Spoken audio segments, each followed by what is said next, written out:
नमस्कार दोस्तों, उम्मीद करते हैं आप सभी स्वस्थ होंगे, प्रसन्न होंगे।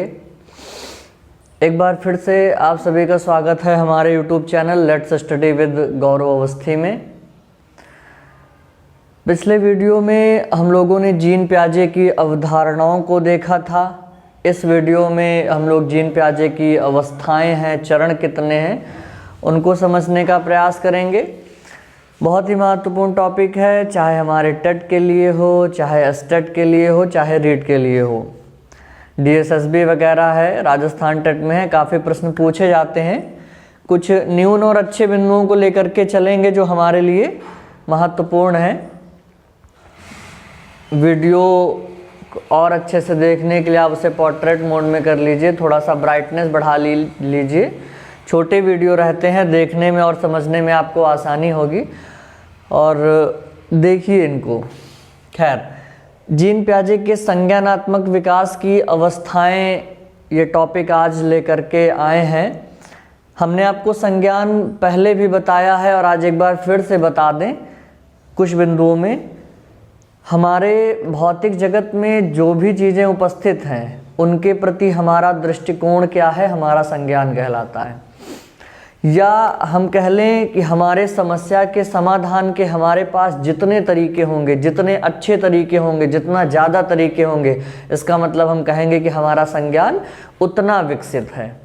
ठीक है, तो संज्ञानात्मक विकास की अवस्थाओं को जीन पियाजे ने जो बांटा है वो मुख्य 4 अवस्थाएं हैं। एक एक अवस्थाओं को हम लोग पढ़ेंगे, चर्चाएं करेंगे। हमने आपको पहले भी बताया कि इन्होंने अपने बच्चों पर प्रयोग किए। एक संज्ञानात्मक विचारधारा के संज्ञानवादी मनोवैज्ञानिक थे जीन पियाजे, और इन अवस्थाओं को उन्होंने 4 भागों में बांटा। जो पहली अवस्था बांटा वो संवेदी गामक अवस्था थी, सेंसरी मोटर स्टेज। दूसरी अवस्था पूर्व संक्रिया अवस्था थी, प्री ऑपरेशनल स्टेज। इनकी अवधियां जन्म से 2 वर्ष और 2 से 7 वर्ष बताई। तीसरी अवस्था इन्होंने बांटा मूर्त संक्रियात्मक अवस्था, कंक्रीट ऑपरेशनल स्टेज, 7 से 11 वर्ष इसकी अवस्था बताई। और चौथी अवस्था इन्होंने बताई औपचारिक संक्रिया अवस्था या फॉर्मल ऑपरेशनल स्टेज, 11 से 15 वर्ष। अगर हम पहली अवस्था की बात करें, संवेदी गामक अवस्था या सेंसरी मोटर स्टेज की बात करें, तो इसे संवेदनात्मक गामक अवस्था भी कहते हैं, या इसे हम एक बिंदु और कहें तो इसे हम मनोगत्यात्मक अवस्था भी कह सकते हैं। मनोगत्यात्मक अवस्था, जो मनोगत्यात्मक अवस्था है, ये पहली अवस्था ही मानी जाती है संवेदी गामक अवस्था को। इसकी जो अवधि है वो जन्म से 2 वर्ष है। यहाँ पर बच्चे का संज्ञान जो है वो प्रारंभ होता है, हम ये बात कहेंगे। शब्द से स्पष्ट है संवेदी गामक, मतलब जो भी हमारे संवेदी अंग है, जो भी हमारी ज्ञानेंद्रियां हैं, आँख, कान, नाक, जीभ, त्वचा, इन पर आधारित संज्ञान होगा बच्चों का। बच्चा देखेगा, स्पर्श करेगा, त्वचा से अनुभव करेगा, बातों को सुनेगा, है ना।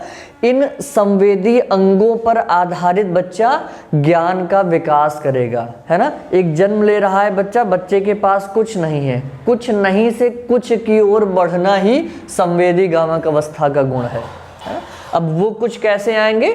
आँख, कान, नाक, जीभ, त्वचा द्वारा। जैसे हम उदाहरण के तौर पर देख सकते हैं कि इस अवस्था में बच्चा देखेगा, आपको देख करके मुस्कुराता है, भयानक चेहरे को देख करके रोता है, वही देखेगा, पहुंचेगा, किसी वस्तु को पहुंचने का, पकड़ने का प्रयास करता है, चूसने का प्रयास करता है।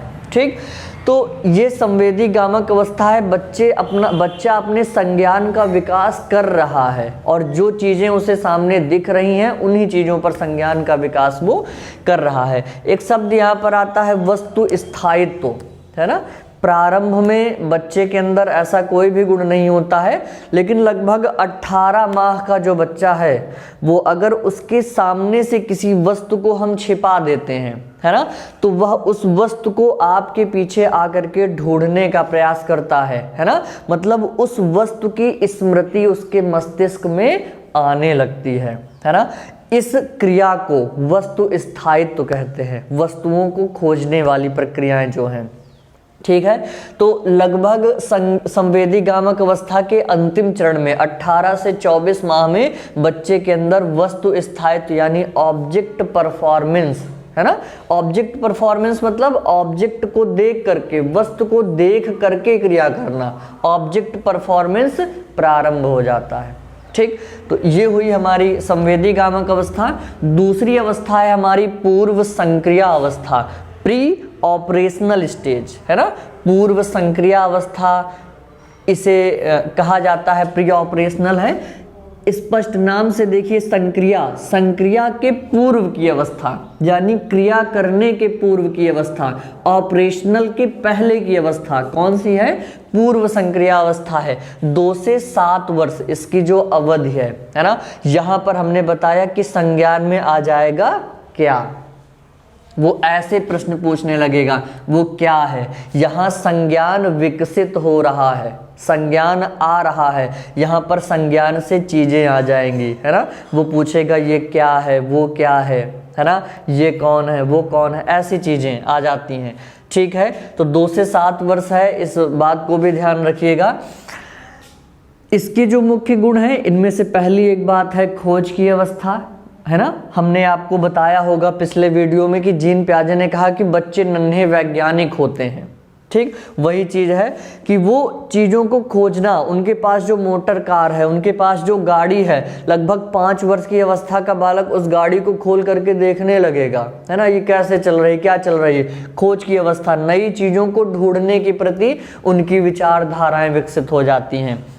2 वस्तुओं में स्पष्ट भेद की क्षमता, है ना, हमें ये वो समझ जाएंगे। आपने अक्सर देखा भी होगा, अगर बच्चे घर में होंगे तो अगर आपके पास 2 मोबाइल हैं, एक छोटा मोबाइल है, एक बड़ा मोबाइल है, और वो मोबाइल की मांग करते हैं और आप छोटा मोबाइल दे दोगे तो वो उसे नहीं लेते हैं, उन्हें बड़ा वाला चाहिए। आप दोनों लेकर के एक बड़ा वाला छिपा लो और छोटा वाला दो, तो उस बड़े वाले को ढूंढने का प्रयास करते हैं। ये है उनके 2 वस्तुओं में स्पष्ट भेद की क्षमता। 2 वस्तुओं में कौन से उनके उपयोग की है, कौन सी गुड़िया उनकी है और कौन सी गुड़िया उनकी नहीं है। हम लोगों ने देखा होगा जो ट्विंस होते हैं, जुड़वा होते हैं, उनके लिए एक ही तरह की वस्तुएं आती हैं, एक ही तरीके के बैग लाते हैं, एक ही तरीके के कपड़े लाते हैं। हम भेद ना कर पाए लेकिन वो अपनी वस्तुओं की भेद कर लेते हैं कि कौन सा खिलौना दूसरे का है और कौन सा खिलौना उनका स्वयं का है, ये उनके अंदर विभेद होता है। ठीक, तो 2 वस्तुओं में स्पष्ट भेद की क्षमता इस अवस्था में आ जाती हैं। भाषा का क्रमबद्ध विकास इस अवस्था की बहुत ही महत्वपूर्ण विशेषता है। ध्यान रखिएगा, प्रश्न अक्सर पूछेंगे कि भाषा का क्रमबद्ध विकास किस अवस्था में, जीन पियाजे के संज्ञानात्मक विकास की किस अवस्था में प्रारंभ हो जाता है? तो पूर्व संक्रिया अवस्था। ठीक है, इस अवस्था में प्रारंभ हो जाता है। अगले बिंदुओं पर चलते हैं। एक बिंदु है जीववाद और एक बिंदु है अहम केंद्रता। महत्वपूर्ण बिंदु है।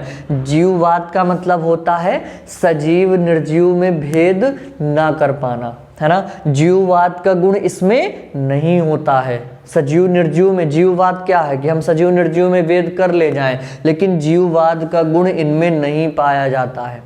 ठीक है, सजीव निर्जीव में भेद ये नहीं कर पाते हैं। ठीक, इसे हम लिखे दे रहे हैं, सजीव निर्जीव में भेद ना कर पाना, निर्जीव में भेद, है ना। तो सजीव और निर्जीव में भेद ये नहीं कर पाते हैं। इस बात को हमें ध्यान रखना है कि सजीव और निर्जीव में ये भेद नहीं कर पाते हैं। ये प्रतिक्रियाएं, मतलब बच्चा तैरते हुए पानी को या उड़ते हुए बादलों को या अपनी उस गुड़िया को अपनी ही तरह सजीव समझता है। हम लोगों ने देखा होगा कि अक्सर बच्चे गिर जाते हैं या दरवाजे से लड़ जाते हैं तो हम उनसे यही तो कहते हैं, हम नीचे ज़मीन पर पैर मार करके कहते हैं कि लो हमने इसको मार दिया, है ना। या हम कहते हैं कि लो चींटी मर गई, चींटी मर गई, उठो बच्चा बहुत बहादुर है ना, ऐसे कह देते हैं। मतलब वो खुद उससे पैर को मारते हैं। मतलब उन्हें ये नहीं पता है कि सजीव और निर्जीव कैसे हैं। वो अपनी गुड़िया को भी सजीव मानते हैं। आप उनकी गुड़िया को मार दीजिए तो वो रोने लगते हैं, है ना। तो ये है जीववाद उनमें कि वो सजीव और निर्जीव में भेद नहीं कर पाते हैं। अगला है अहम केंद्रता, इगोसेंट्रिज्म। अहम केंद्रता का गुण भी इस पूर्व संक्रिया अवस्था की विशेषता है। बच्चों के अंदर इगोसेंट्रिज्म पाया जाता है, अहम केंद्रता पाई जाती है। ये क्या होता है ना। अब अहम केंद्रता है कि बच्चे जो कार्य कर रहे हैं वही सही है। ठीक, जो कर रहे हैं, जो कर रहे हैं वह सही है। ये है अहम केंद्रता, बच्चे जो कर रहे हैं वो सही है। हम लोग देखा होगा कि अक्सर हम बच्चों को खाने के लिए अगर कुछ देते हैं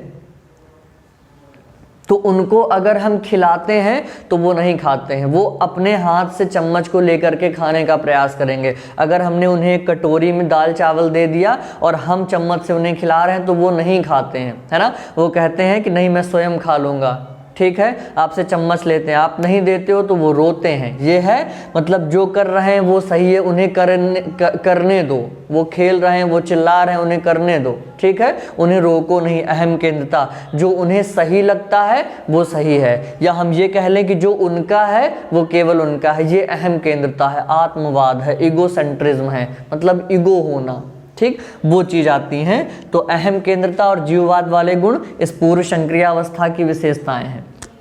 आगे बढ़ते हैं हम लोग मूर्त संक्रियात्मक अवस्था, कंक्रीट ऑपरेशनल स्टेज में 7 से 11 वर्ष इसकी अवधि है। यहाँ पर संज्ञान और अधिक विकसित हो जाएगा, ठीक है। यहाँ संज्ञान आ रहा है, यहाँ संज्ञान में क्या के प्रश्न हुए और यहाँ संज्ञान में क्यों के प्रश्न हो जाएंगे, है ना। वो ऐसे प्रश्न आपसे पूछने लगेंगे कि हमें शीशे में क्यों दिखता है ना, ये गाड़ी क्यों चलती है, धूप में कपड़े क्यों सूख जाते हैं, घड़े में पानी ठंडा क्यों हो जाता है। तो यहाँ पर उनके प्रश्नों का प्रकार बदलने लगेगा।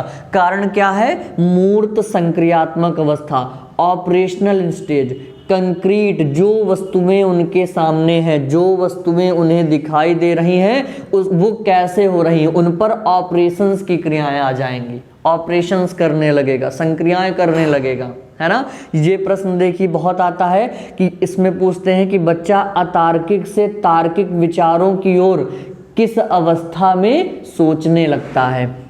वहां पर हमारा आएगा मूर्त संक्रियावस्था, ठीक है, या इसी को हम अनौपचारिक संक्रियावस्था भी कहते हैं। इस बात को भी ध्यान रखिएगा, अनौपचारिक संक्रियावस्था, अनौपचारिक संक्रिया अवस्था, अनौपचारिक संक्रियावस्था।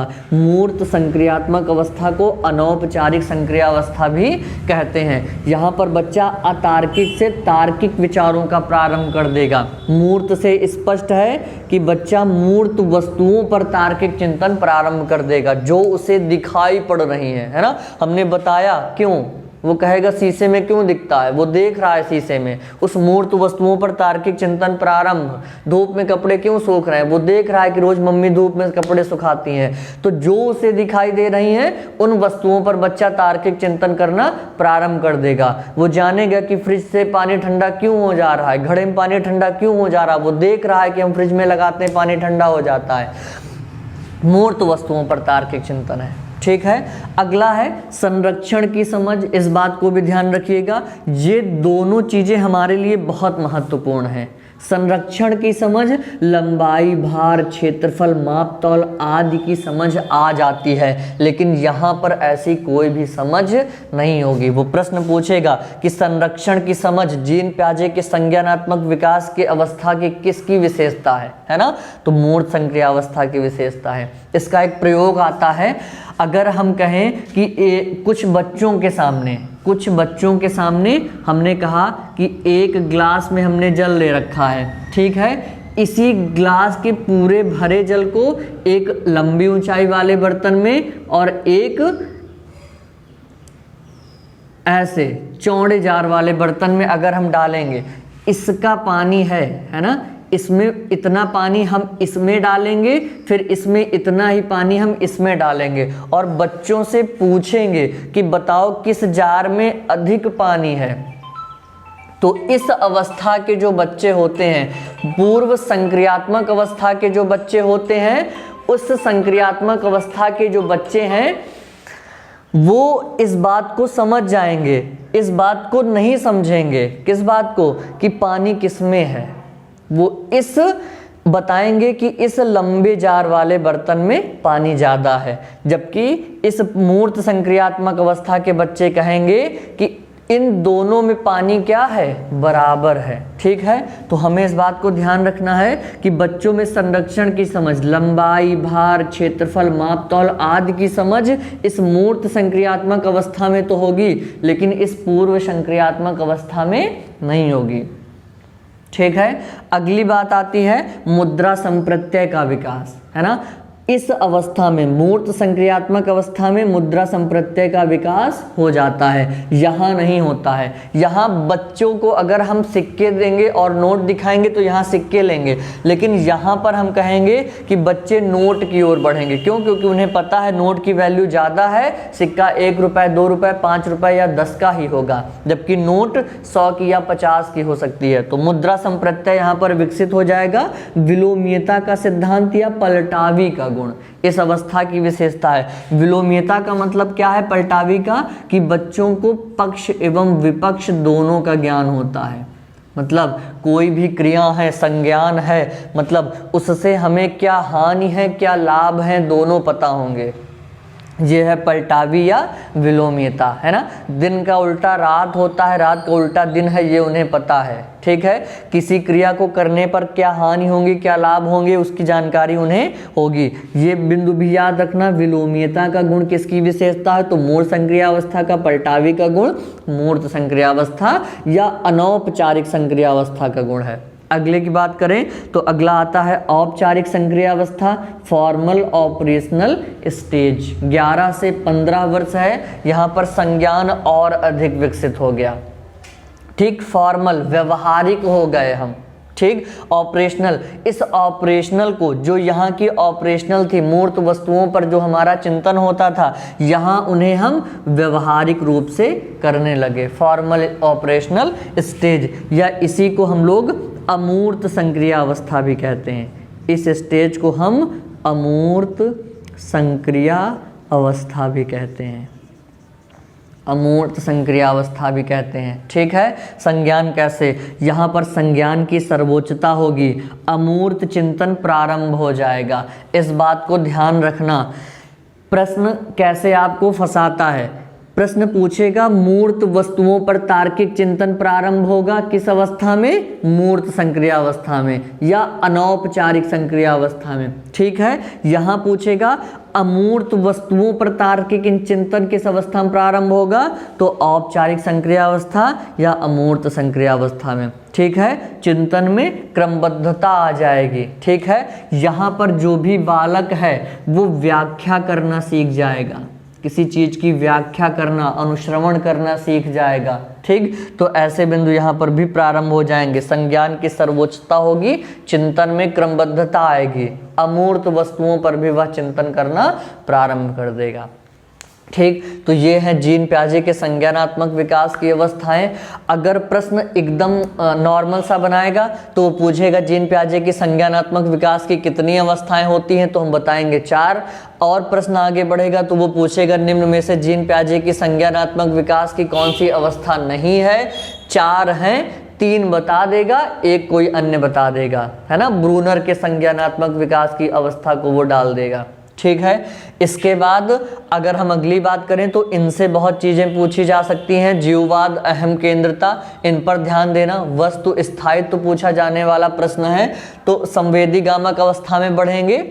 इसके लिए भी काफ़ी इसमें विरोधाभास हमें मिलते हैं, लेकिन एनसीईआरटी की बुक में ये वस्तु स्थायित्व इस अवस्था का गुण बताया गया है, तो हम इस पर ही चलेंगे। ठीक है, इसके बाद इधर की चीजें हमें मूर्त अवस्था में ज़्यादा ध्यान रखना है। मुद्रा संप्रत्यय, संरक्षण की समझ या विलोमीयता का जो सिद्धांत है वो मूर्त संक्रियात्मक अवस्था का गुण है। जीववाद, सजीव निर्जीव में भेद न कर पाना, अहम केंद्रता स्वयं के लिए, ये इस मूर्त संक्रिया अवस्था के गुण हैं। ठीक है, इतनी बातें थी इसमें। इनकी अवधियों की भी हम लोग जानकारी रखेंगे। जो बिंदु इसमें छूटे हैं, जब हम लोग कक्षा शिक्षण करेंगे, क्लास होंगी हमारी, चलेंगे ऑफलाइन, वहाँ पर और अधिक चर्चाएं हो जाएंगी। बाकी जो समस्याएं आपको हों, कोई प्रश्न पूछने हो तो आप मैसेज बॉक्स में डाल दीजिएगा, हम उन्हें उत्तर जैसे ही हमें समय मिलेगा हम उन्हें देने का प्रयास करेंगे। Okay, thank you class. जय हिंद, जय भारत। स्वस्थ रहें, मस्त रहें, पढ़ते रहें।